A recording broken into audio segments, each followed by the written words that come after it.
Waalaikumsalam, Bu. Waalaikumsalam Ibu. Ya, sudah hadir semua ini ya. Tadi tak cek di Siakat itu untuk K3, itu untuk praktikum farmasi rumah sakit itu kok baru 3 kali pertemuan ya? Karena banyak tanggal merah ya. Kalau misalnya hari ini kita langsung 2 materi gitu gimana?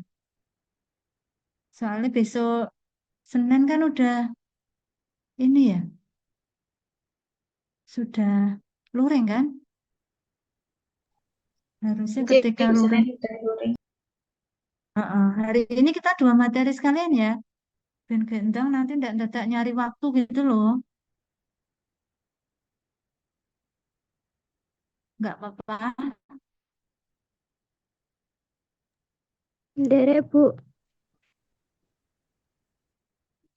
Hari ini kita BMHP sama nanti interpretasi data klinik ya. Sehingga nanti ketika luring itu semua materi sudah diberikan gitu ya. Tinggal nanti eh, prakteknya gitu ya. Yes, itu dua itu untuk hari ini. Untuk yang pertama kita di sini dulu ya. Di BMHP dulu ya. Ya, saya tak off cam wae lah. Nanti ndak rasa stabil sinyalnya di sini.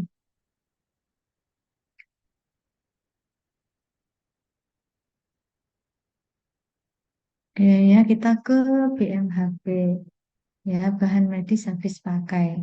Nah, ini nanti kalau eh, di rumah sakit ya, di apotek juga sih sebenarnya banyak bahan medis habis pakai gitu ya. Seperti kayak apa ya, kayak masker, kayak plester ya. Itu masuk bahan medis habis pakai. Kalau nanti di rumah sakit tentu variasinya itu akan jauh lebih banyak gitu ya. Nah, untuk bahan medis habis pakai ini yang kita pelajari nanti adalah berbagai alat-alat pembalut, kemudian kemudian kateter, kemudian nanti mempelajari reka apa kateter ya, kateter, jarum suntik, kemudian alat suntik atau sepet, kemudian jarum bedah, kemudian benang bedah, kemudian nanti alat-alat untuk mengambil atau memberikan cairan atau darah ya. Nah, untuk pertama kita ke eh, alat-alat pembalut dulu ya. Alat-alat pembalut dulu.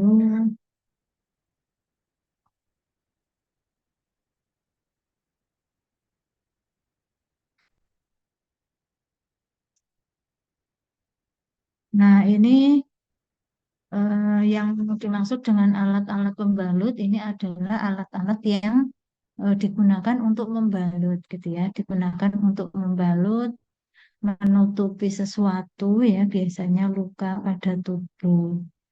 Nah, yang termasuk dengan alat-alat pembalut ini nanti ada plester, kemudian gas atau kasa, ya, plester, gas atau kasa, kemudian perban, ya, kemudian nanti ada itu dia ya. Jadi plester, kemudian kasa, ya, kemudian perban, gitu ya.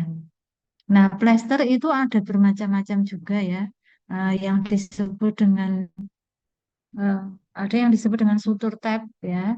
Sutur tab ini adalah eh, plester yang biasanya itu ya kayak Hansaplast plester. Tapi plester aja loh ya, bukan yang Hansaplast penutup luka itu bukan ya. Yang plester ya, yang kain elastisnya itu ya. Itu sutur tape ya.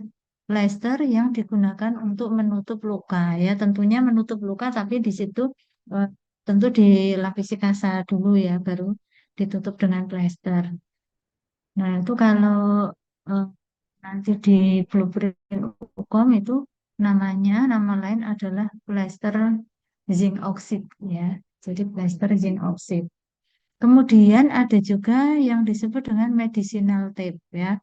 Medicinal tape ini adalah plester yang mengandung obat. Ya, ada beberapa plester yang mengandung obat ya seperti kayak koyo-koyo itu ya, koyo cabe itu adalah plester. Ya, tapi di situ mengandung obat ya ketika ditempel itu jadi panas gitu ya, jadi hangat itu karena ada kandungan obatnya di situ. Nah, itu masuk dalam kategori medicinal tape. Kemudian surgical tape ya, surgical tape itu adalah plester yang digunakan dalam pembedahan yang tidak meninggalkan residu atau apabila dilepaskan setelah menempel tidak menimbulkan rasa sakit dan tidak menyebabkan gatal-gatal serta alergi. Ya, jadi surgical tape ini adalah plester khusus me- untuk memplester luka bedah gitu ya. Jadi luka jahit ya habis operasi ya karena mungkin cedera atau ke karena pembedahan gitu ya. Jadi plesternya itu plester khusus ya, masuk dalam kategori surgical tape ya atau plester bedah. Nah, ini contohnya adalah kalau di apotek mikropor gitu ya. Itu kayak plesternya tuh kayak kertas gitu ya. Plester kertas namanya. Nah, itu masuk dalam itu kalau plester yang kayak ini tuh ya, yang kayak sultur tape ini ya, yang plester biasa kayak Hansaplast gitu. Itu kan kelemahannya adalah ketika digunakan itu seringkali ketika dia sudah menempel di kulit itu akan ketika dilepas gitu ya. Ketika dilepas itu menimbulkan rasa sakit ya karena lengket banget gitu ya. Belum lagi dia akan meninggalkan residu ya atau meninggalkan sisa bekas dari lemnya itu ya, perekatnya itu ya. Yang kadang-kadang bagi sebagian orang perekatnya itu menimbulkan gatal-gatal ya atau alergi. Nah, kalau yang model surgical tape ini ya, ini adalah plester yang ketika dilepas itu enggak sakit ya dan tidak meninggalkan apa sisa-sisa perekatnya di kulit. Contohnya seperti mikrofur ya atau mungkin yang apa ya Hipavik kayak gitu ya. Itu namanya surgical tape. Kemudian kita ke kasa ya. Kasa itu nama lainnya gas ya. Kasa ya kasa atau gas itu adalah eh, gas kayak seperti kain gitu ya, gulungan kain ya yang di situ ada apa ya berlubang-lubang gitu ya. Nah, kalau kasa ya atau gas itu kan ada macam-macam ya. Ada yang steril dan ada yang tidak steril. Nah, dan ada juga gas atau kasa yang mengandung obat. Nah, kasa steril atau kain kasa hidrofil steril ini kegunaannya untuk menutup luka dan menghindari kontaminasi. Kemudian dressing atau perban yang berukuran pendek. Ini kegunaannya untuk penutup steril pada daerah insisi sebelum dilakukan operasi atau pembedahan. Ada juga KSA atau gas yang mengandung obat, ya seperti Dariantul, Sofratul. Yaitu kasa bentuknya, tapi ada kandungan obatnya. Ya, jadi ada kasa yang mengandung obat, ya seperti Dariantul, Sofratul. Ada plester yang mengandung obat, ya seperti koyok-koyokan gitu ya, koyok cabai, salonpas gitu. Itu masuk dalam plester yang mengandung obat. Kalau kasa itu bentuk kain jaring-jaring kayak gitu ya. Ya, ukurannya pendek. Ya, ada kasa yang mengandung obat contohnya seperti Dariantul dan juga Sofratul. Kemudian berbeda lagi dengan yang namanya perban atau pembalut. Nah, perban atau pembalut ini macamnya ada kasa hidrofil. Nah, kasa hidrofil itu yang dimaksud di sini adalah bukan kasa hidrofil steril ya, tapi kasa hidrofil yang berupa gulungan-gulungan itu ya. Yang digulung itu, yang lebarnya itu ada yang macam-macam ya, ada yang lebarnya 5 cm, 10 cm, 15 cm, 20 cm gitu. Yaitu kasa hidrofil berupa gulungan kain kasa yang panjang dengan ukuran eh, 75 cm, panjangnya 42 yard. Ada pula gulungan kecil berupa 4 kali 3, 4 4, 4 kali 5, berarti panjangnya 4 yard, lebarnya masing-masing adalah 3 cm, 4 cm, 5 cm, ya. Ada 10 cm, 15 cm, gitu ya. Ini kasa hidrofil. Terus ada juga pembalut elastis ya atau elastis bandage ya. Ini masuk dalam eh, kategori pembalut ya. Jadi pembalut atau perban ini ada kasa hidrofil, kemudian pembalut elastis ya atau elastis bandage ya. Contohnya adalah tensokrep ya. Nah, tensokrep ini digunakan untuk biasanya digunakan untuk meminimalkan pergerakan dari suatu bagian tubuh ya. Mungkin karena keseleo atau karena mungkin patah gitu ya. Jadi meminimalisir ya pergerakan itu menggunakan pembalut elastis. Ya, ada juga pembalut yang mengandung obat ya, pembalut yang mengandung obat ya. Contohnya adalah pembalut yang mengandung pasta seng.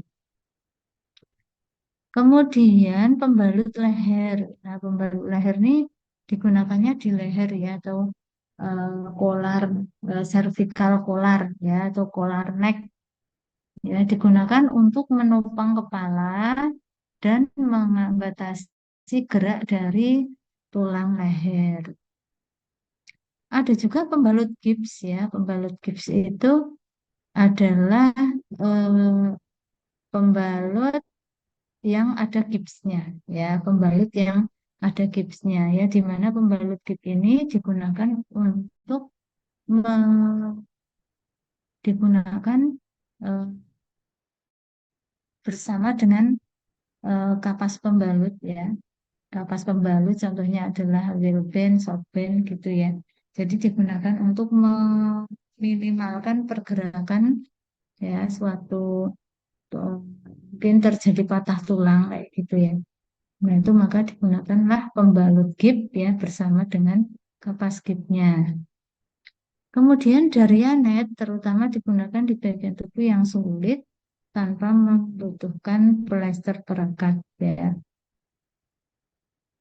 Terus kita ke kateter ya. Yang namanya kateter ini adalah sebuah pipa kosong ya, sebuah pipa kosong terbuat dari logam, gelas, karet, kemudian plastik. Ya, yang cara penggunaannya adalah untuk dimasukkan ke dalam rongga tubuh melalui saluran ya. Jadi yang dimaksud dengan kateter ini adalah pipa gitu ya. Pipa ya. Jadi pipa entah itu dari logam, dari gelas atau dari karet atau bisa dari plastik. Nah, pipa ini eh, nanti digunakan untuk dimasukkan ke dalam rongga tubuh ya melalui saluran.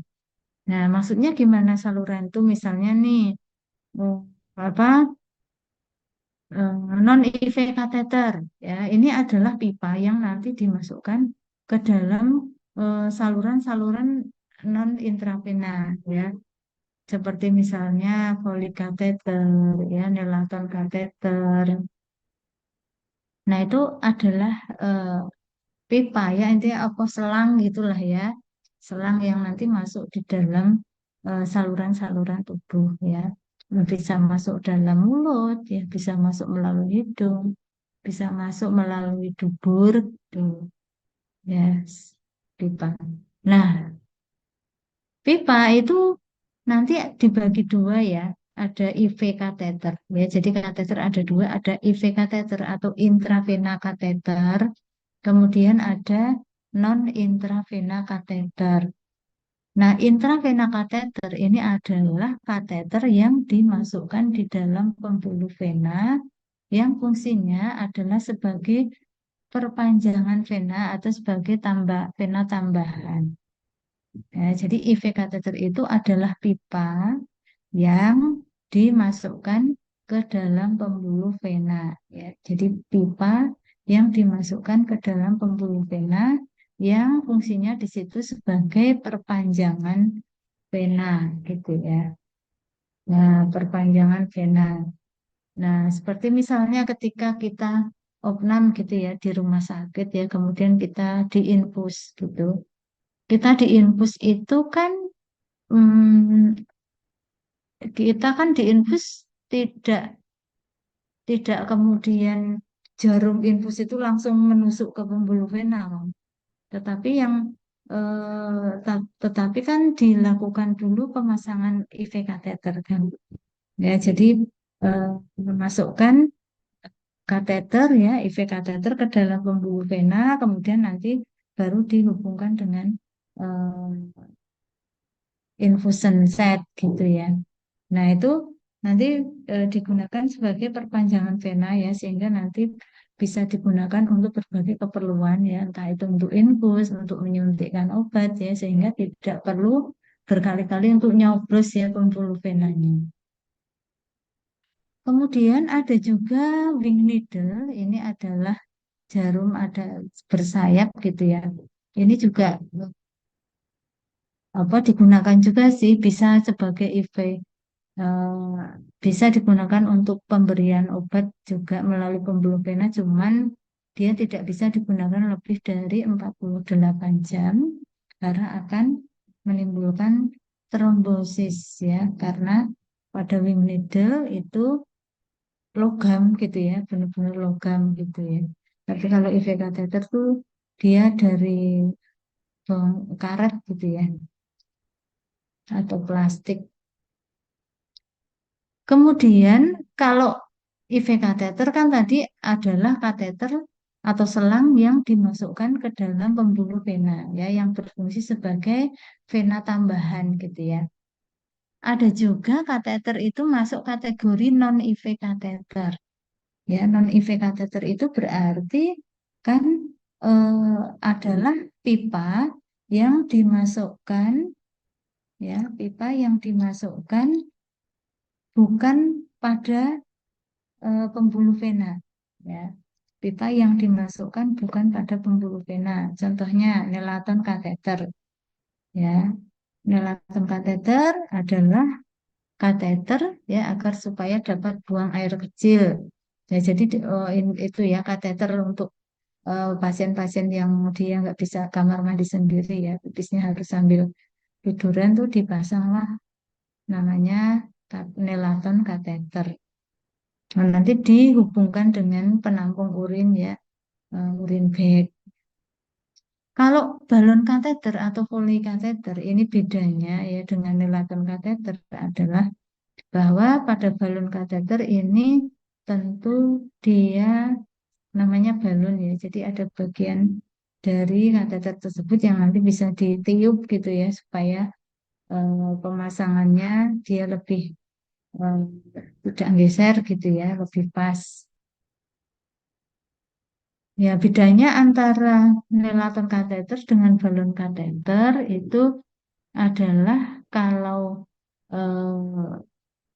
pada balon kateter itu di situ ada eh, sistem ya di mana kita bisa melakukan pengambilan urin gitu ya, bisa melakukan pengambilan urin dalam sistem tertutup bebas dari bau dan polusi sekitarnya ya. Nanti kita lihat gambarnya.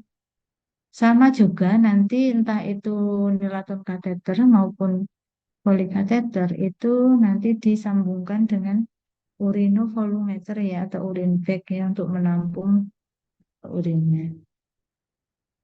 Stomach tube ya, atau mak selang atau mak sondi ini fungsinya adalah untuk mengumpulkan getah lambung ya untuk membilas, mencuci perut.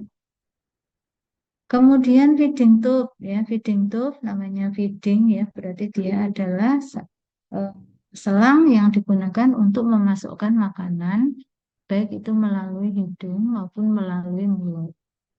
Ya, jadi eh, ada beberapa orang itu yang tidak bisa makan sendiri ya, nelan sendiri nggak bisa, sehingga harus diselang makannya gitu ya. Nah, selang makan untuk bisa memasukkan makanan hingga ke lambung itu adalah stomastop.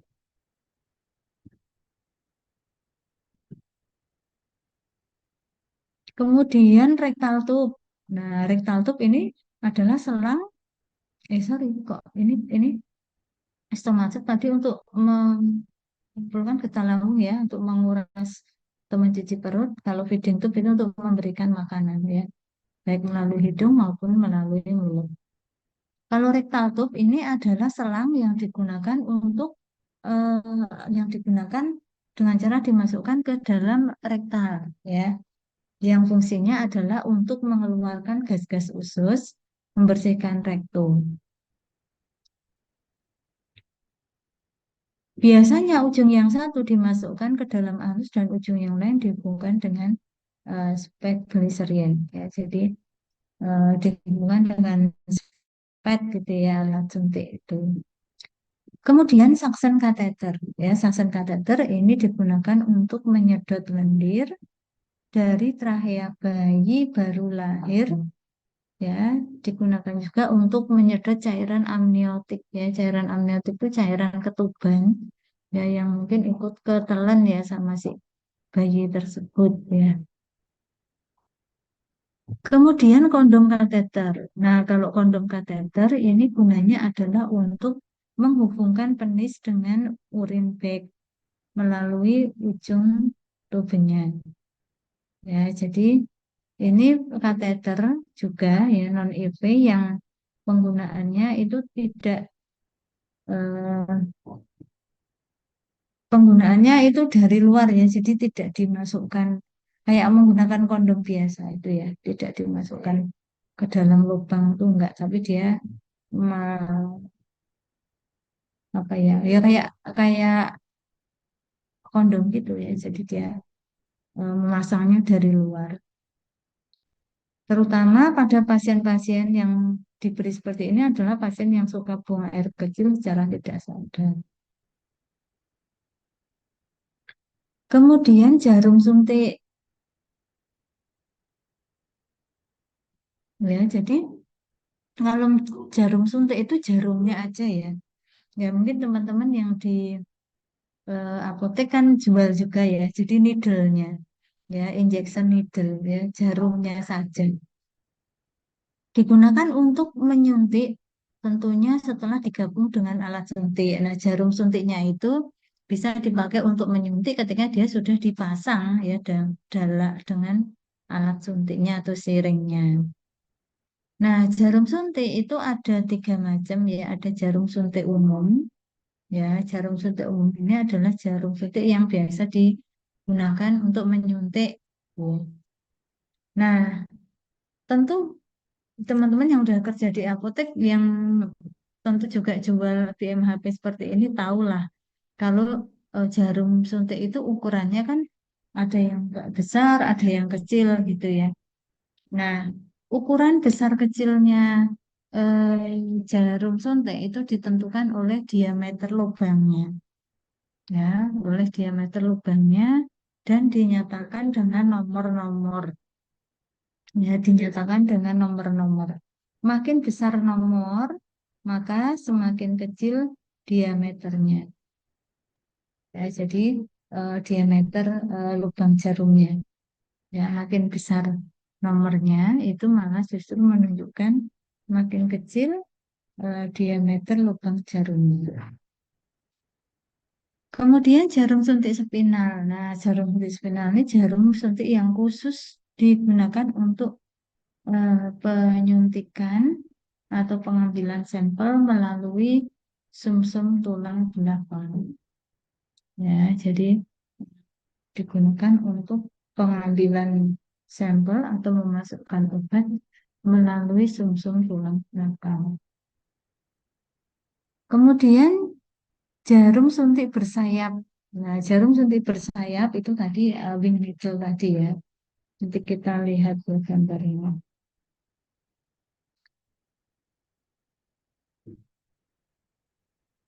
Nah, kemudian ya, kemudian eh, sepet ya atau alat semprit. Nah, sepet atau alat semprit ini ada atau alat suntik ya, sering kita nyebutnya ya. Jadi alat yang digunakan untuk menyuntik. Kemudian sepet itu terdiri dari tiga bagian. Ya, bagian yang merupakan eh, wadah dari obatnya yang berbentuk eh, silinder berkala. Kemudian eh,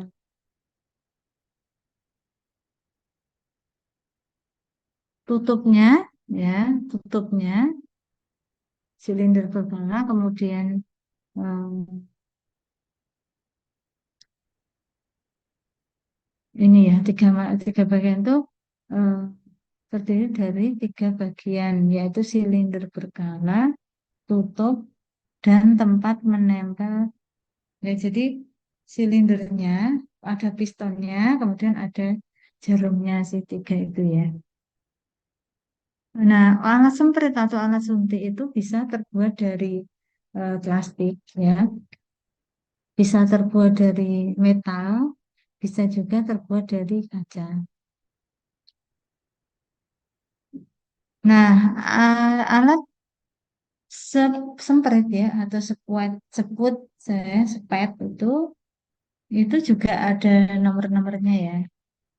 Ya, bukan dia nggak bukan nomor tapi volume ya. Ada yang 1 mili, 2,5 mili, 3 mili, 4 mili, 6 mili dan seterusnya. Kemudian kita ke jarum bedah ya. Namanya jarum bedah adalah jarum yang digunakan untuk menjahit luka karena eh, pembedahan ya. Digunakan untuk menjahit luka ya, umumnya luka operasi yang pada umumnya terbuat dari logam ya. Jadi untuk menjahit luka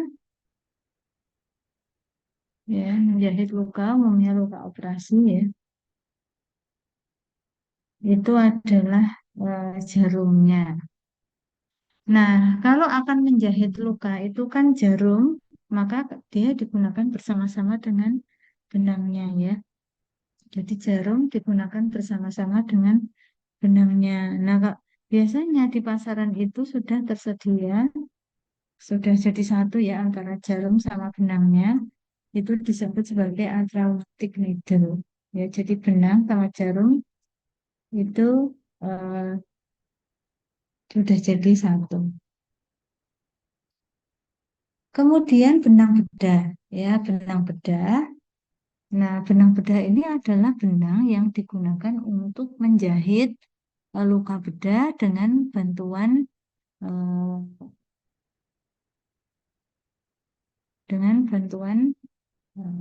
benang bedah ya.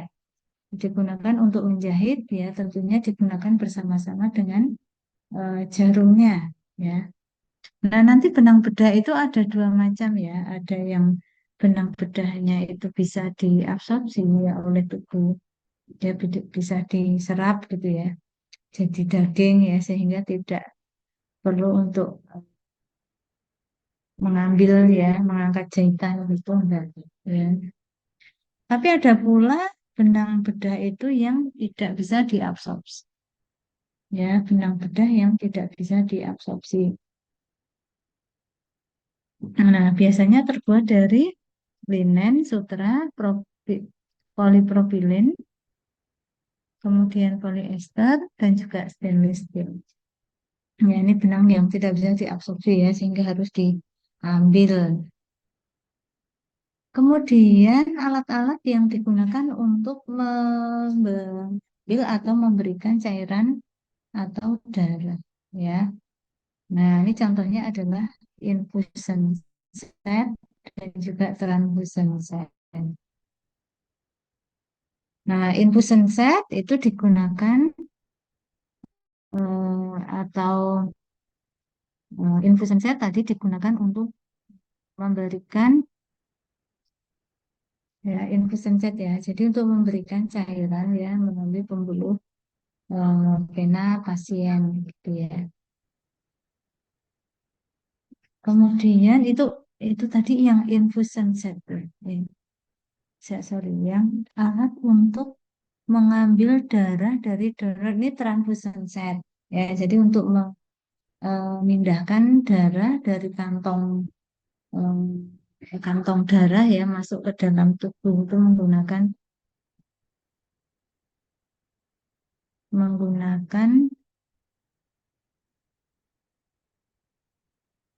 transfusion set. Ya, tapi kalau untuk memberikan obat ya kepada pasien itu yang digunakan adalah transfusion set tuh ya.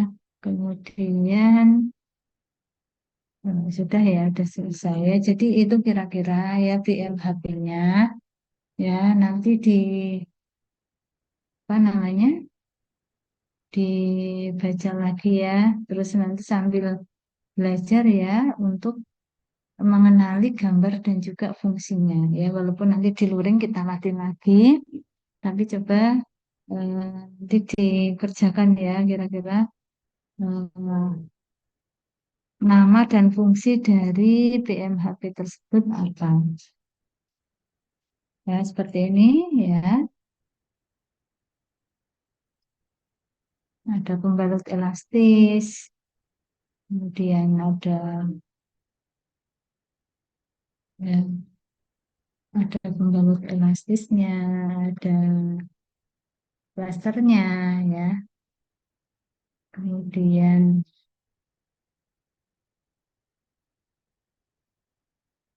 ya ini apa? Ini ya jangan sebut merek ya nanti kalau ngerjakannya.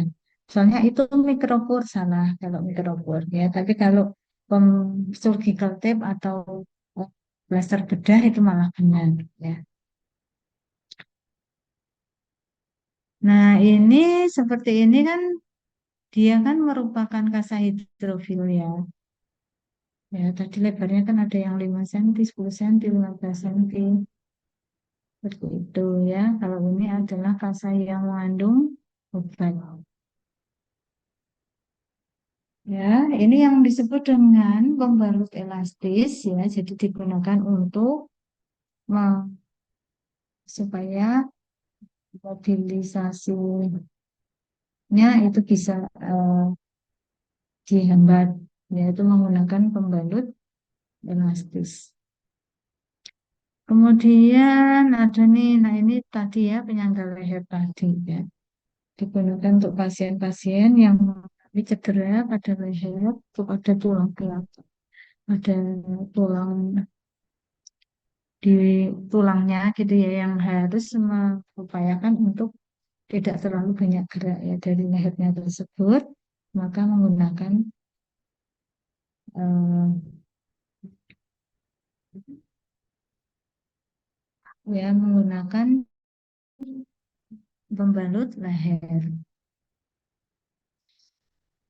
Kemudian ini adalah contoh dari kasa hidrofil ya kasa hidrofil itu sebuah kasa tapi mengandung eh, hidrofil ya atau seng oksid ya yang fungsinya adalah dia harus dicelupin dulu di air itu ya. Kemudian baru dibalutkan ya, dibebatkan pada bagian yang akan dipasang chip itu.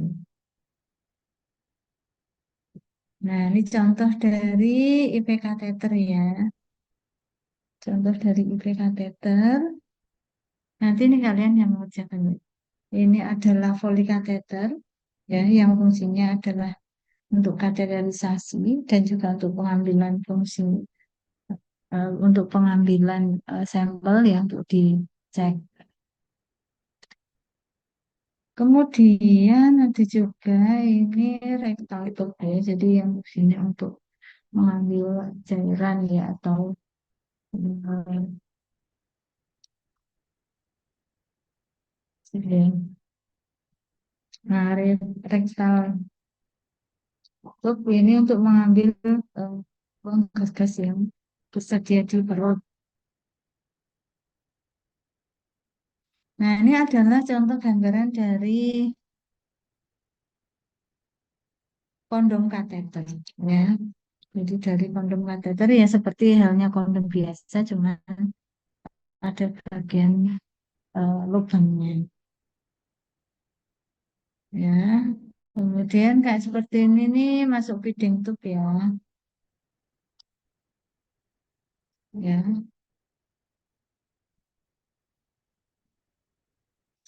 Ini adalah endotracheal tube ya, jadi digunakan melalui endotracheal supaya pasiennya dia bisa bertahan, ya. Jadi untuk membuka saluran nafas pasien.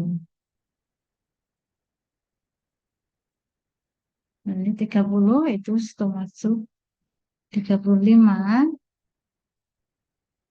17 ya, 17 ini adalah mukus ekstraktor ya, yang fungsinya adalah untuk menyedot ya mukus ya dari saluran hidung bayi. Kemudian ini adalah alat suntik ya, aneka ragam alat suntik ya, di mana volumenya itu berbeda-beda dan juga ada alat-alat suntik khusus ya, seperti mm, suntik insulin, ya, suntik ya,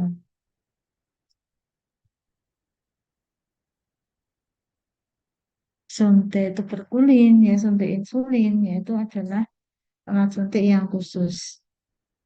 Kemudian eh, kemudian selanjutnya itu ya ada kayak jarum suntik, tapi di situ bukan jarum suntik pada umumnya ya. Jadi ini sepertinya, oh ini jarum suntik biasa ya.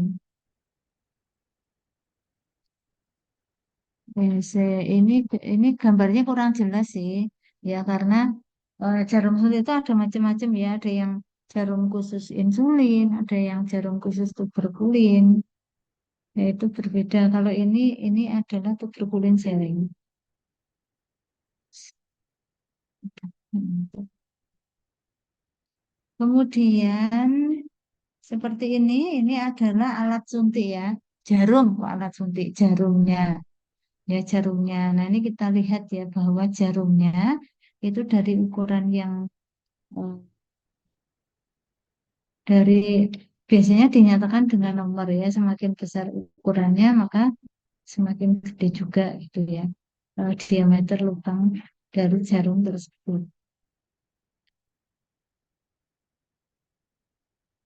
Terus kemudian kalau ini adalah eh, apa spinal tadi ya, jarum suntik spinal ya, jadi digunakan melalui sumsum tulang belakang ya, jadi biasanya digunakan untuk pasien-pasien yang akan menjalani operasi sesar, itu disuntikan dulu nih anestesi melalui punggungnya ya, itu menggunakan jarum yang needle spinal ya, atau jarum suntik spinal. Terus selanjutnya adalah ini yang disebut dengan link needle ya. Ya, tadi fungsinya bisa juga untuk perpanjangan vena, cuman masalahnya dia karena logam di sini, maka tidak bisa eh, digunakan untuk lama-lama. Ya, maksimum hanya 24 jam. Nah, kemudian ini adalah jarum jahit ya. Kemudian ya, ini adalah benang jahit ya. Benang jahit itu benang jahitnya campur-campurnya, ada yang bisa diabsorpsi, ada yang nggak bisa diabsorpsi. Kemudian selanjutnya adalah eh, transfusion set ya. Ini sebentar, ini infusion set ya untuk memberikan cairan infus ke badan.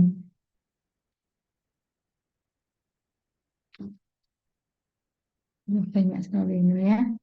Ini urin bag ya untuk menampung urin. Karena beberapa pasien itu harus ditampung ya urinnya untuk mengetahui ginjalnya masih berfungsi baik atau enggak.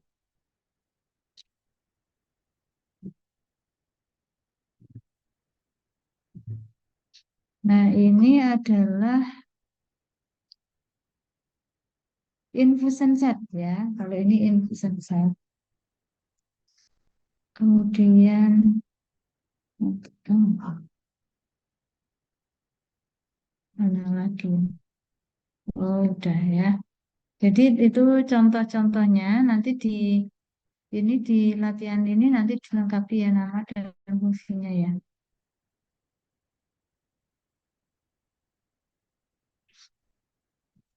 Oke, gitu untuk materi bahan medis habis pakai. Nanti akan kita praktekkan saat luring ya, karena kalau teori seperti ini sepertinya agak susah gitu ya menghafal ya. Tapi kalau udah nanti melihat barangnya itu bisa lebih ingat gitu ya. Ini nanti soal-soal latihannya dikerjakan ya. Namanya apa, fungsinya apa. Dibawa besok pas luring ya. Tuh saya nahan ngantuk lagi. Oke, oke gitu. Nanti di anu aja ini di tugasnya ini di print aja ya. Ini rektal tube ya. Tugasnya di print aja ini, kemudian sebutkan sebenarnya namanya dan juga fungsi dari BMHP tersebut. Oke, mencoba dulu ya, coba dikerjakan ini BMHP-nya apa saja. Oke, saya ada pertanyaan dulu terkait dengan BMHP. Oh, kok malah Pak Belum Nunu Ibu. ya. Oh, oh, ini saya lanjut ya ke materi selanjutnya adalah interpretasi data klinik. Nah, interpretasi data klinik.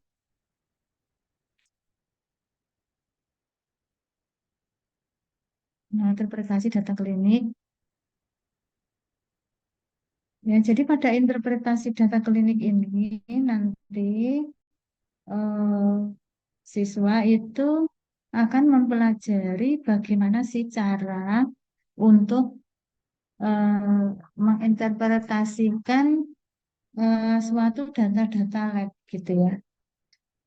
Ya, kita kalau di apotek mungkin sering ditanya kadang-kadang sama pasien ya, ini data lab saya begini maksudnya gimana ya. Nah, kalau kita nggak bisa gitu menjelaskan kan izin gitu ya, ya sedikit-sedikit harus tahu lah terkait dengan data-data hasil cek laboratorium. Nah, kenapa farmasi itu harus mempelajari tentang bagaimana menginterpretasi data-data lab itu ya. Kenapa nggak ahli lab aja gitu ya, ahli biomedik ya, atau dia dokter gitu ya. Kenapa farmasi juga harus bisa gitu ya? Karena ternyata dari data-data lab itu kita bisa melakukan atau bisa menilai ketepatan suatu terapi obat ya. Jadi untuk menilai apakah pengobatan yang sudah diberikan itu sudah tepat atau belum, itu bisa dilihat dari data-data lab gitu ya. Misalnya nih, eh, seorang pasien di pasien jantung ya, pasien penyakit jantung pembuluh darah itu kita bisa mengetahui apakah eh, terapi yang sudah diberikan tepat atau belum kan tentunya bisa dari ngecek kadar kolesterolnya, kadar LDL-nya, kadar trigliseridnya. itu sesuai atau tidak gitu ya. Jadi untuk melihat kecepatan terapi. Untuk menilai penilaian efektivitas terapi, nah ini hampir sama. Jadi untuk menilai apakah pemberian obat yang sudah kita berikan itu efektivitasnya sesuai enggak gitu kan bisa dilihat dari data lab gitu ya. Atau gampang aja misalnya pada penderita diabetes mellitus ya. Sudah kemudian diberikan terapi ya obat. Kemudian dipantau dengan cara diberikan minum obat dan dipantau kadar gula darahnya. Kalau dia sudah minum obat dan dipantau kadar gula darahnya kok kemudian menurun ya, artinya kan oh efektif gitu ya. Tapi ada juga yang tidak menurun itu namanya belum efektif. Ya, bisa juga digunakan untuk mencegah dan mendeteksi reaksi obat yang tidak diinginkan. Ya, karena reaksi obat yang tidak diinginkan yang terjadi pada tubuh seseorang itu bisa dicek gitu ya menggunakan data-data lab. Atau bisa juga untuk menilai kepatuhan minum obat. Ya, kita bisa melihat nih seorang penderita diabetes, penderita penyakit kolesterol misalnya, sudah diberikan pengobatan yang baik gitu. Nah, eh, tapi kok kemudian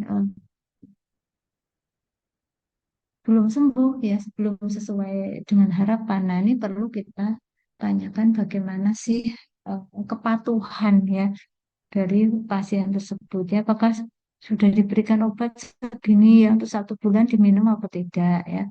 Ya, kalau kadang-kadang diminum, kadang-kadang enggak, ya itu berarti eh, bisa jadi pasiennya kan enggak patuh. Nah, nanti di dalam interpretasi data klinik ini, kalian diminta untuk menginterpretasikan gitu ya, data-data lab. Nah, data-data lab itu kan macam-macam ya. Kalau kita cek lab gitu kan, eh, nanti macam-macam ya. Seperti misalnya ada pemeriksaan darah gitu ya. Pada pemeriksaan darah di situ ada yang diukurnya sebagai eritrosit, hemoglobin, hematokrit, MCV, MCHC, MCH, ya, leukosit. Nah, itu adalah pemeriksaan darah ya. Kalau cek lab itu kan yang bisa menjadi sampel untuk pemeriksaan kan tidak hanya darah aja ya, tapi bisa juga eh, menggunakan feses, bisa juga ya menggunakan eh, ya darah, urin, ya darah, urin, feses, ya itu bisa ya dicek ya. Nah, sampelnya bisa itu. Nah, kalau data di lab nanti ada pemeriksaan darah lengkap, kemudian ada juga pemeriksaan-pemeriksaan yang lain. Seperti kalau di sini ini ada pemeriksaan urinalisis ya, artinya yang dicek itu adalah urinnya gitu ya. Nah, nanti ada lagi cek yang eh, cek untuk menilai fungsi organ. Nah, itu bisa juga ya. SGUT, SGPT. Nah, itu eh, tentu pernah ya semua melihat data lab ya. Nah, itu ya. Jadi eh, untuk nanti ya diminta untuk ini loh menginterpretasikan ya ketika misalnya nih seorang pasien ya dia anemia ya dan juga ISK. Nah, itu kalau pemeriksaan darahnya hasilnya eritrositnya seperti ini itu maksudnya gimana gitu ya. Kalau misalnya nih HB-nya 10, nilai normalnya adalah 13 sampai 18 untuk pria, 12 sampai 16 untuk wanita. Ya, artinya kan berarti ketika dia HB-nya 10 tentu lebih rendah dari normal. Nah, ini nanti mengindikasikan ya apa interpretasinya seperti apa ya. MCV, MCH, MCHC ini juga eh, dia di bawah nilai normal. Leukosit, ya leukosit harusnya normalnya 3.200 sampai 10.000, di situ bisa mencapai 11.000. Ini nanti interpretasinya gimana gitu ya. Nah, lalu bagaimana sih caranya untuk kita bisa melakukan interpretasi terhadap data-data lab tersebut ya? Ada pedomannya ya. Ada pedomannya, nanti silakan dicari aja di internet itu banyak ya. Tentang pedoman interpretasi data klinik. Ya, jadi pedoman yang digunakan untuk kita bisa menginterpretasi ya data-data klinik. Nah, tadi ya dalam hasil cek lab itu kan bisa macam-macam ya. Bisa itu yang digunakan adalah darah, bisa yang digunakan adalah feses ya, bisa urin ya, bisa air liur.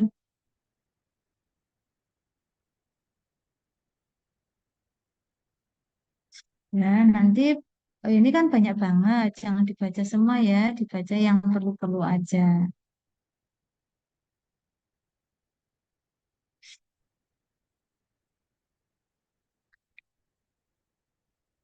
Nah, misalnya nih, hematologi, ya, pemeriksaan hematologi.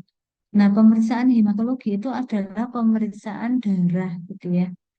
Pemeriksaan berkaitan dengan darah, ya. Bisa nanti yang diperiksa adalah leukositnya, eritrositnya, hemoglobinnya, hematokritnya, indeks eritrositnya, dan juga trombosit. Nah, kemudian kita ke satu-satu ya. Nah, ke hematokrit. Jadi ini ceritanya kita membahas data lab ya berupa darah itu ya. Hematokrit. Nah, hematokrit itu menunjukkan prosentase sel darah merah terhadap volume darah total. Ya, presentasi sel darah merah terhadap volume darah total. Nah, di sini kan berarti menunjukkan suatu persen gitu ya. Presentasinya berapa? Pada wanita itu 35 sampai 45%. Kemudian pada pria itu 40 sampai 50%. Nah, ketika terjadi penurunan nilai HCT, ya, itu menunjukkan indikasi klinis yang seperti apa, ya. Penurunan nilai HCT ini merupakan indikator terjadinya anemia, ya. Kemudian peningkatan itu,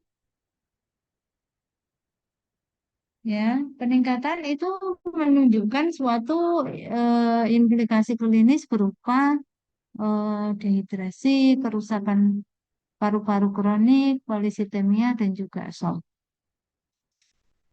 Paham yang betul. Ya. Terus kemudian hemoglobin. Nah, hemoglobin itu adalah protein darah, ya, protein yang ada di dalam sel darah merah, ya, yang fungsinya dia itu eh, hemoglobin ya tadi ya, fungsinya adalah untuk memberikan zat warna merah ya pada sel darah merah. Nah, Hb itu fungsinya di situ juga sebagai komponen untuk transportasi oksigen dan juga CO2. Ya, jadi maka kalau orang-orang Hb-nya itu rendah, itu maka biasanya sesek gitu ya, karena kemampuan untuk eh, mengangkut ya oksigen ya ke dalam tubuh dan mengangkut CO2 ya dari dalam tubuh untuk ke luar itu eh, terganggu ya. Nah, kalau tadi hematokrit tadi adalah apa namanya? Dia merupakan suatu presentasi sel darah merah ya terhadap volume darah total. Maka kalau hemoglobin itu menunjukkan eh, kadarnya juga ya. kadarnya ya, maka di sini satuannya adalah gram per desiliter ya. Untuk pria 13 sampai 18 gram per desiliter, untuk wanita 12 sampai 16 gram per desiliter. Nah, kemudian ketika HB, ketika terjadi kenaikan apa yang implikasinya apa ya? Kenaikan nilai HB dapat terjadi pada hemokonsentrasi ya, polisitemia, luka bakar, kemudian penyakit paru-paru kronik, gagal jantung koronesif, dan pada orang-orang yang hidup di dataran tinggi. Ya, pada orang-orang yang hidup di dataran tinggi itu ya, udaranya semakin tipis gitu ya, sehingga diperlukan diperlukan tubuh itu melakukan adaptasi dengan peningkatan terhadap kadar HB itu, gitu ya. Nah, supaya bisa lebih banyak untuk uh, ikut oksigen gitu ya, dan juga CO2. Kemudian kalau penurunan HB ya, apa yang terjadi ya?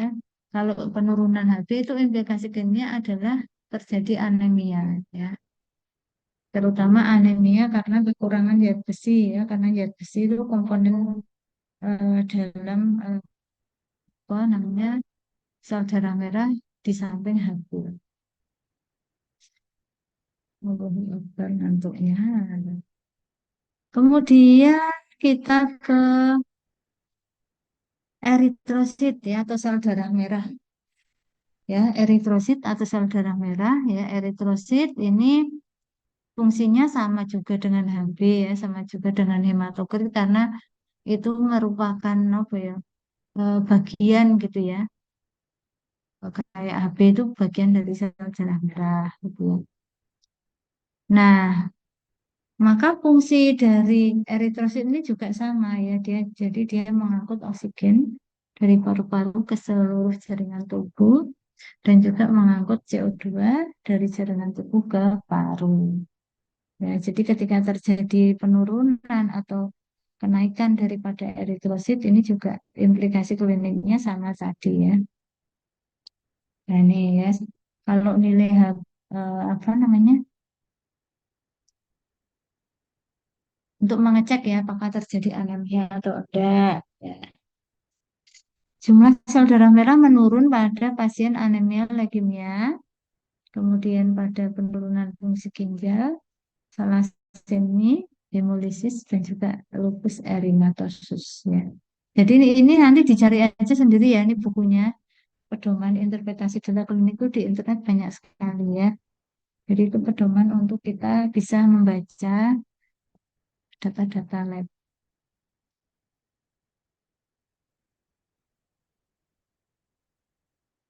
Terus kita ke yang disebut dengan MCV ya, atau mean corpuscular volume ya. Mean corpuscular volume ini merupakan indeks untuk menentukan ukuran sel darah merah. Ya, jadi ukurannya. Nah, di sini satuannya VL ya atau femtoliter ya. Normalnya adalah 80 sampai 100 femtoliter, yaitu normalnya. Kalau kurang ya, kurang dari 80 femtoliter, maka masuk dalam kategori mikrosidik ya. Jadi ukurannya kecil ya, kategori kurang lebih dari 100 ml ini besar. Penurunan nilai NCB terjadi pada pasien anemia kekurangan zat besi, anemia perniciosa, dan salasemia. Ya, interpretasinya hampir sama ya dengan tadi selalu apa namanya sel darah merah, eritrosit, HB, hematokrit. Nah, penurunan nilai MCV itu dapat terlihat pada pasien yang terjadi anemia kekurangan zat besi, anemia perniciosa, thalassemia, ya disebut juga anemia mikrositik. Tapi kalau peningkatan MCV itu bisa jadi terjadi pada pasien penyakit hati, alkoholisme, terapi antimetabolik, dan lainnya. Nggak perlu dibaca semua ya, ini banyak sekali ya. Terus MCH, ya MCH. MCH adalah nilai yang mengindikasikan berat rata-rata Hb dalam sel darah merah. Ya, jadi ini beratnya Hb dalam sel darah merah itu MCH. Nah, implikasi klinik dari MCH adalah eh, peningkatan MCH itu dapat mengindikasikan adanya anemia makrositik. Penurunan MCH ini bisa mengindikasikan anemia mikrositik.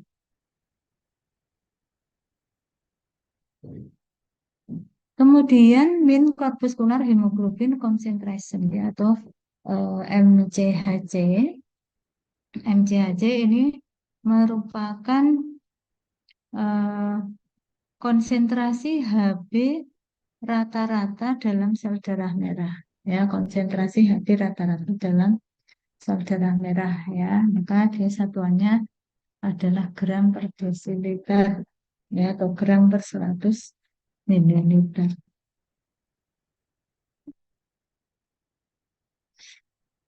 Nah, ya ini adalah kalau terjadi penurunan MCHC, ya penurunan MCHC ini bisa terjadi pada pasien kekurangan gizi, terjadi anemia mikrositik, ya, anemia karena piridoksin dan lainnya. MCHC-nya meningkat terjadi pada eh, sklerositosis ya. Nah, ini caranya seperti itu ya. Nanti kalau menginterpretasi data lab-nya itu muka interpretasi data lab. Kemudian sel darah putih. Nah, sel darah putih atau leukosit ya, ini merupakan suatu sel yang berfungsi untuk melawan infeksi, melindungi tubuh dengan memfagosit ya, atau memakan organisme asing dan memproduksi atau mengangkut mendistribusikan antibodi ya. Jadi fungsi sel darah putih itu di tubuh kita itu berkaitan dengan pencegahan infeksi, perlindungan tubuh dengan memfagosit organisme asing, dan untuk memproduksi atau mengangkut mendistribusikan O2 dan CO2. Leukosit itu ada yang berbentuk granul, ada yang berbentuk agranulosit ya. Nah, yang berbentuk granul itu nanti ada neutrofil, eosinofil, dan basofil. Yang berbentuk granul itu ada limfosit dan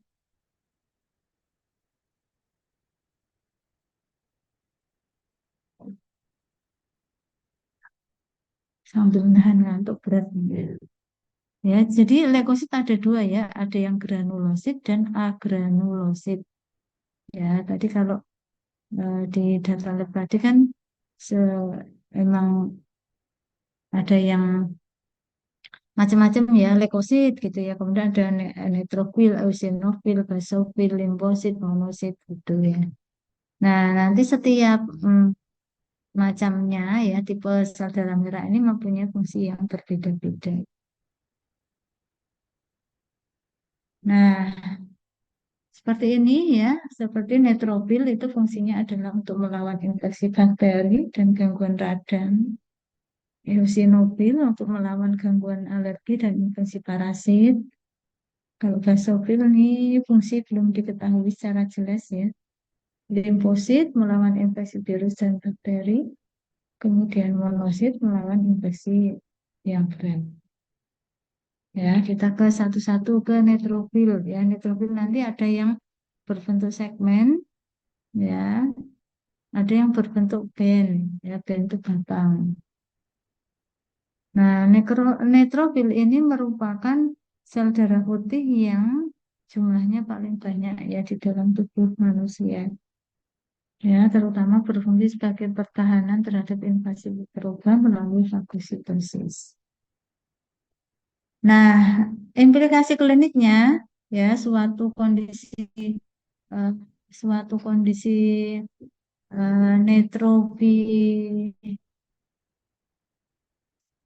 netrofilia ya, atau terjadi peningkatan prosentase dari neutrofil itu bisa menunjukkan suatu kondisi infeksi bakteri dan juga parafit, gangguan metabolik dan pendarahan juga.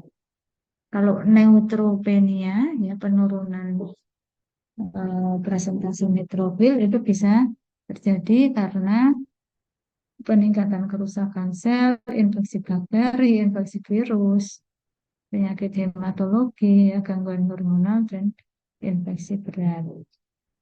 Nah, itu neutrofil tadi ya, sebagai sel darah putih yang jumlahnya paling banyak ya. Kemudian eosinofil ini adalah sel darah putih yang memiliki kemampuan untuk memfagosit, ya, terutama aktif pada tahap akhir inflamasi ketika terbentuk kompleks antigen antibodi.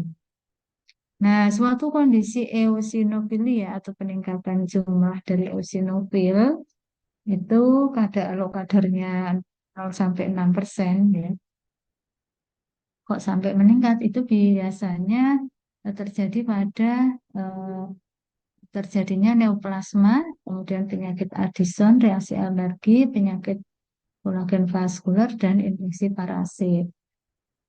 Kalau kondisi eosipenia atau penurunan jumlah eosinofil ya dalam darah itu bisa jadi menunjukkan ketika tubuh terjadi peningkatan hormon apa dalam merespon stres. Jadi yang lainnya nanti bisa dibaca ya, tidak usah dibaca sekarang semua, nanti banyak banget. Kemudian sel darah putih yang lain adalah basofil tadi ya, ini fungsinya masih belum diketahui secara jelas ya, jadi saya lewatkan ke monosit. Monosit ini nilai normalnya 0 sampai 11%. Ya, 0 sampai 11% merupakan sel darah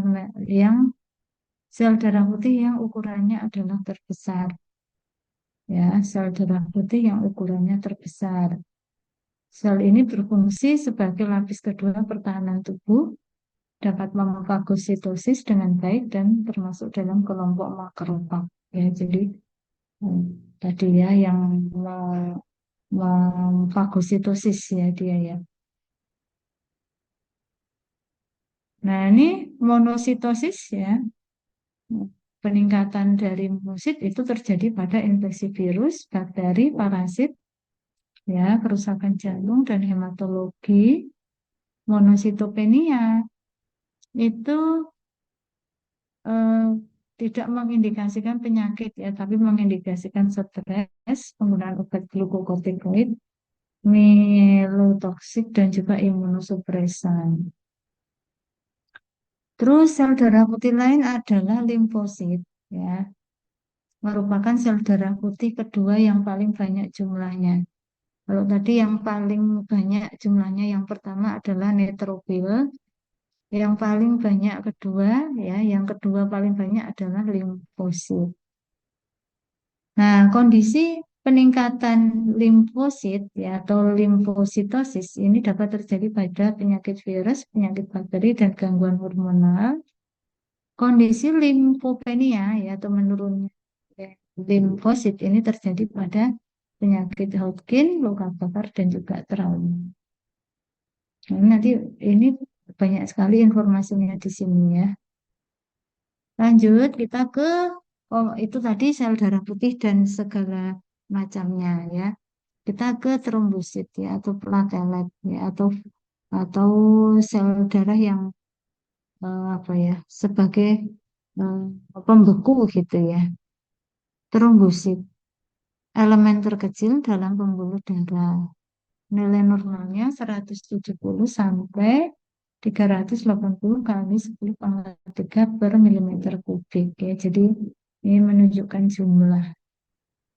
Nah, penyakit yang khas ya yang khas terkait dengan trombosit itu adalah biasanya penyakit DBD gitu ya. Di mana pada penyakit DBD ya itu terjadi penurunan trombosit ya atau terjadi trombositopenia. ya, trombositopenia.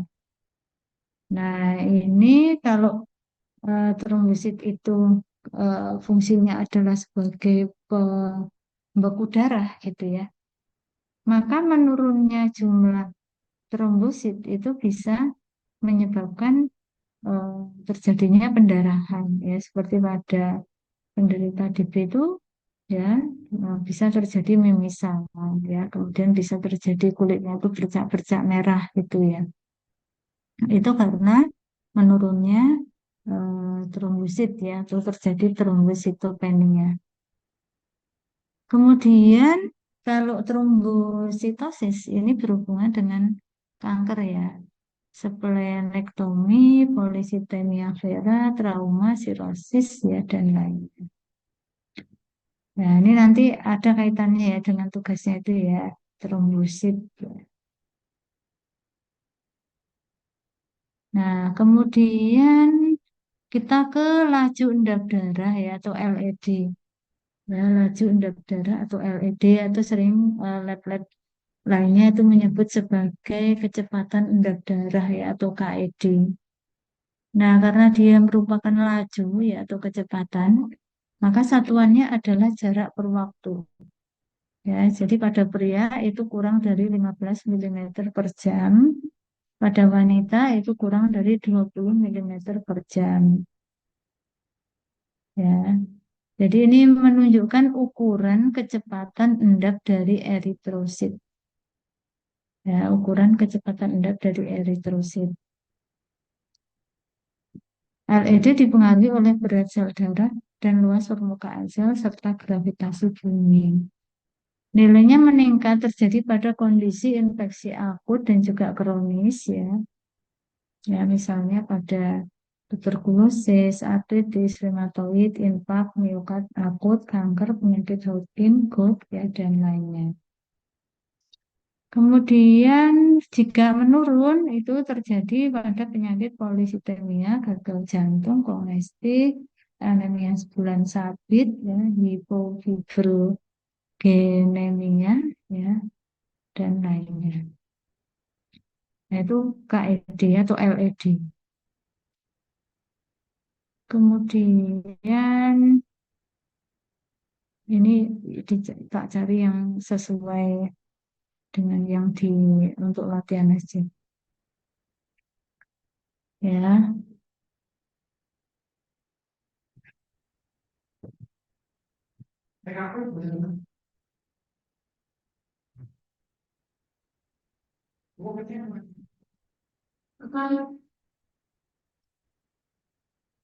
kita ke urinalisis ya.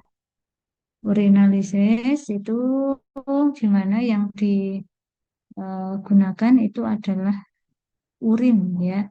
Sampelnya adalah urin. Tadi udah ke darah ya dengan berbagai macamnya gitu ya. Kita ke urin ya.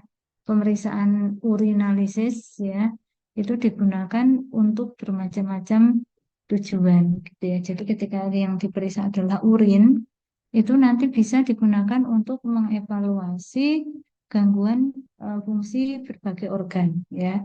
Seperti fungsi ginjal, kemudian fungsi hati, kemudian gangguan hematologi, bisa menunjukkan juga suatu infeksi dan juga bisa digunakan untuk mendeteksi adanya penyakit diabetes mellitus.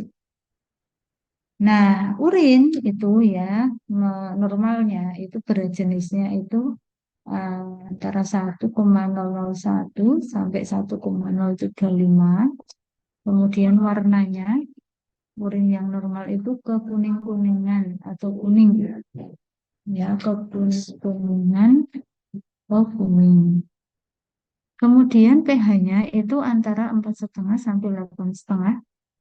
Ya, pH-nya antara 4,5 sampai 8,5. Kemudian proteinnya itu dia nol gitu ya. Protein telacaknya adalah nol. Kalau di situ kok ada gitu namanya terjadi proteinuria. Ya, jadi adanya protein di dalam urin itu biasanya terjadi pada penderita-penderita kelainan atau rusaknya fungsi dari ginjal. Kemudian kalau di dalam urin itu glukosanya harusnya negatif ya, harusnya glukosanya negatif ya. Tapi kalau nanti dia positif gitu ya, berarti menunjukkan adanya glukosa di dalam urin. Ya, menunjukkan adanya gula ya di dalam urin ya, maka mendeteksi terjadinya kencing manis ya atau penyakit diabetes mellitus. Kemudian keton ini harusnya juga negatif ya, keton harusnya negatif. Nah, apabila ditemukan positif ya pada pasien itu menunjukkan terjadinya ketonuria ya. Nah, ketonuria itu terjadi akibat terjadinya ketoasidosis ya, atau kelebihan keton, benda-benda keton di dalam darah ya, yang sampai keluar lewat ginjal ya. Jadi menunjukkan ketoasidosis. Biasanya ketoasidosis ini dialami oleh mereka penderita-penderita diabetes. Ya, jadi penderita diabetes itu di samping di urinnya itu nanti ada glukosanya, ada juga ketonnya. Ya, karena sebagai hasil samping pemecahan lemak yang berlebihan ya di dalam tubuh ya. Karena pada penderita diabetes itu dia tidak bisa memanfaatkan gula ya. Sehingga dia itu menggunakan sumber energi alternatif lemak. Ya, di mana nanti ketika dia menggunakan lemak itu yang terjadi adalah kemudian terjadilah peningkatan benda-benda keton tadi yang menyebabkan terjadinya ketoasidosis. Ya, ditemukan juga di urin ya. Kemudian darah harusnya juga negatif ya. Jadi di kencing itu tidak ada darahnya. Kemudian sedimen urin itu nanti bisa menunjukkan bermacam-macam ya, termasuk bakteri juga ya. Maka bisa digunakan nanti untuk penentuan infeksi saluran kencing. Kemudian pewarnaan gram itu, oh baterainya bisa bentar. Pewarnaan gram itu harusnya juga negatif ya, seperti itu. Nah, nanti ini bukunya ini Pak Pedoman Data Klinis ini nanti bisa di itu ya, nanti bisa di-download sendiri, dicari ya di internet ya, dicari di internet itu banyak ya. Ya, judulnya seperti ini, Pedoman Interpretasi Data Klinik. Nah, nanti digunakan untuk apa? Ya, digunakannya untuk apa? Digunakannya adalah untuk ini ya, untuk ini. Jadi nanti tugasnya ini ya, tugasnya ini akan ada dua kasus nih. Ya, kasus yang pertama itu adalah di mana ada seorang, sebentar ya, saya tak ambil charger dulu.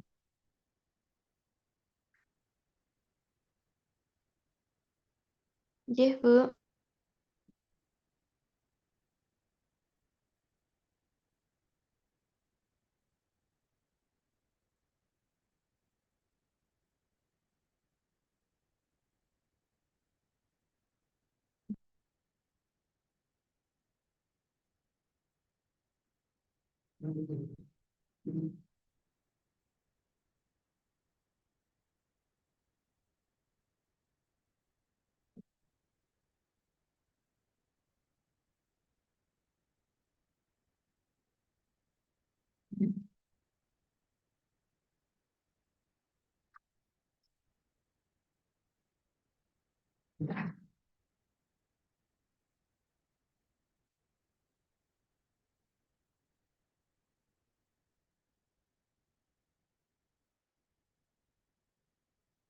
Ya, jadi nanti dari eh, hasil lab ini ya, hasil labnya si pria ya, umurnya 30 tahun, dia sudah demam sejak 2 hari yang lalu, suhunya 38,5 derajat. Kasus satu ini dia dengue fever ya, atau demam berdarah. Dengan data labnya seperti ini dari hasil pemeriksaan darah lengkapnya, di mana di situ eritrositnya 5, kemudian HB-nya 11, hematokritnya 45, dan sebagainya. Kita lihat ya nanti ya kalau nanti diinterpretasi satu persatu ya. Misalnya eritrositnya hasilnya 5. Gimana nilai rujukannya adalah 4,4 sampai 5,6 kali 10 pangkat 6 kalau pada pria. Ini kebetulan kan pria ya. Oh, dia masuk dalam ring normal misalnya. Kemudian HB-nya adalah 11. Di mana pada pria itu harusnya, ini maaf nih salah nih, 13 sampai 18. Ya, sehingga kalau HB-nya itu 11, maka apa yang terjadi gitu ya, menunjukkan apa gitu.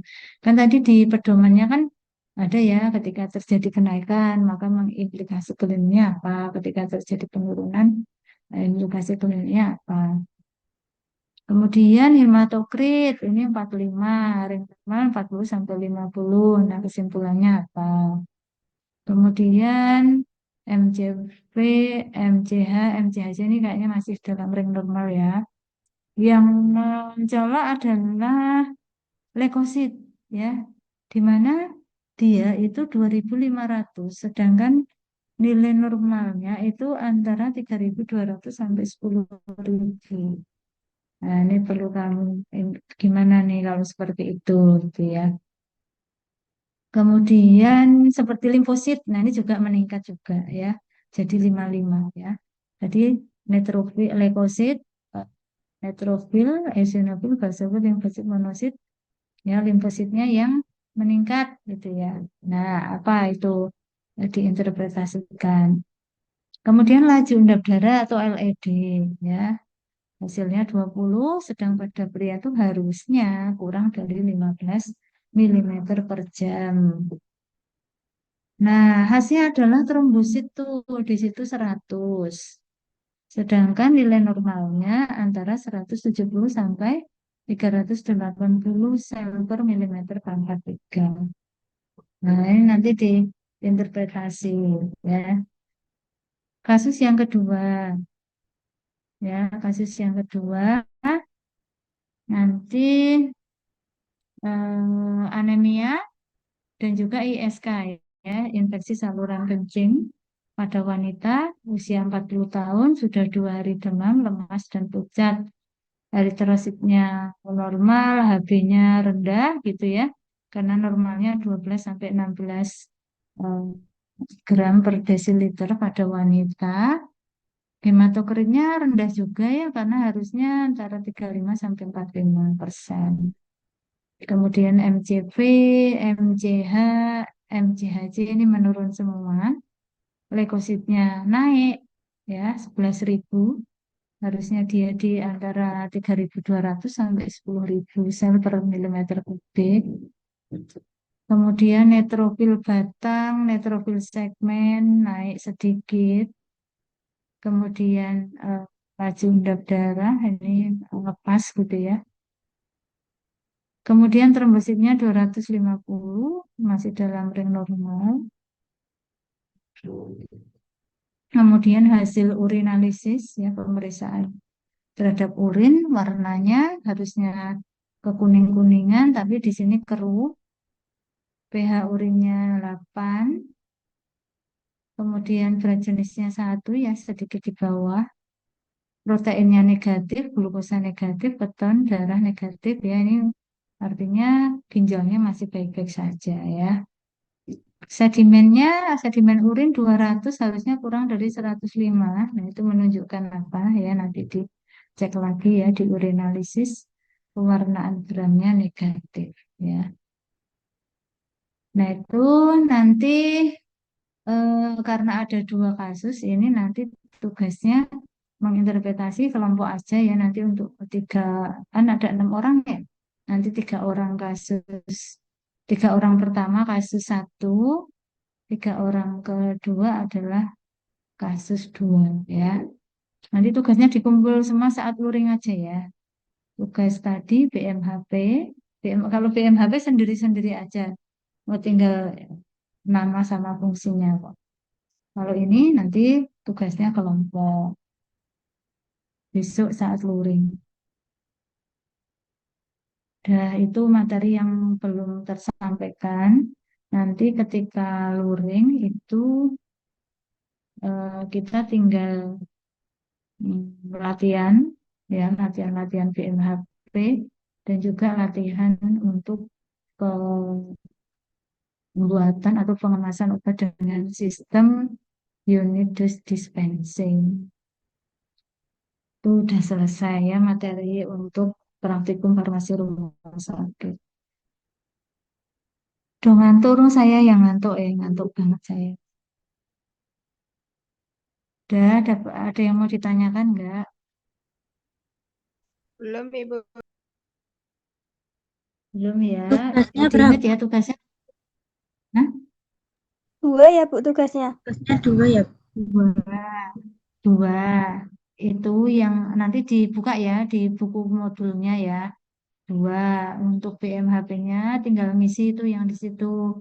Nama alat sama fungsinya kan ada gambarnya itu tugas individu. Terus tugas yang kedua, interpretasi data klinik nanti kelompok ya. Nanti 3 orang pertama itu kasus satu, 3 orang kedua kasus dua. Ya tugasnya dikumpul besok saat luring ya. Saat luring farmasi rumah sakit. Itu sudah cukup? Ya, Bu. Ya, kita akhiri ya. Terima kasih semuanya. Kita tutup ya, kita live ya. Assalamualaikum warahmatullahi wabarakatuh. Waalaikumsalam. Terima kasih, Bu. Waalaikumsalam.